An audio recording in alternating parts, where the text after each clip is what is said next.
got into politics to help people, like the people I've served here in Papineau for more than a decade. People who work hard to make ends meet. Parents who want to build a better life for their kids. Canadians who want our country to stand for something positive in a world that's grown darker. Conservative politicians have a different approach. When we raised taxes on the wealthiest 1% so we could cut them for the middle class, they tried to stop us. When we created the Canada Child Benefit that gives hundreds of dollars a month tax-free to regular families across the country, they tried to stop that too. And now we've got a real climate plan that will reduce pollution and put more money in your pockets, and they're even trying to fight that. The Conservatives like to say they're for the people, but then they cut taxes for the wealthy and cut services for everybody else. In October, we've got a choice to make. Keep moving forward and build on the progress we've made, or go back to the politics of the Harper years. I am for moving forward, for everyone. All right. So a very different ad than what we saw with Andrew Totally. Scheer. Very different. He's got multiple locations. He's talking to people. I would say it's quite a bit more polished than the Conservative ad. Totally. And, you know, I think that there are very clear signifiers about what he stands for. You know, he's on a bus the whole time. You know, public transit there is to represent not only, you know, middle-class families, but also climate change and his policies there. I think this is a very polished ad. I think it's really nice, and it's quite a bit more hopeful, I would say, than the Conservative one. I think polished ads have always been a strength of Justin Trudeau and the federal Liberal Party. And I think that this ad hits that mark completely.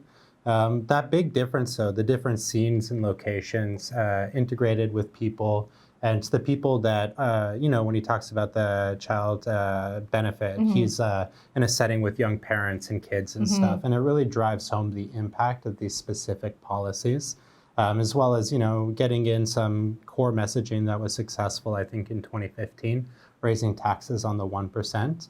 But now also 4 years later, being able to show and have the people around him seeing how they're benefiting and living happily, the impact or the result of that. I also feel like he looks a little bit more mature in this ad, maybe from 4 or 5 years ago. And obviously age does that, but he seems very comfortable to me in this ad in his role as Prime Minister. And being the Prime Minister and integrating in with the people, you know, no suit on, just a shirt, I feel like you get that kind of authenticity that maybe sometimes you get a little too much of that authenticity with Justin Trudeau, but it shines across, I think, in this ad as well. And to call back to an earlier Conservative ad, where, you know, as you mentioned earlier, where Scheer is really leaning over to shake people's hands, there were memes about how far he was reaching to, you know, to shake somebody's hand. It, you know, it made Andrew Scheer look a little uncomfortable. And I think that you're totally right. In this ad, Trudeau seems totally comfortable, you know, very, very, very friendly with all the people that he's talking with. So that's really important that he directed, I think, directly to that audience.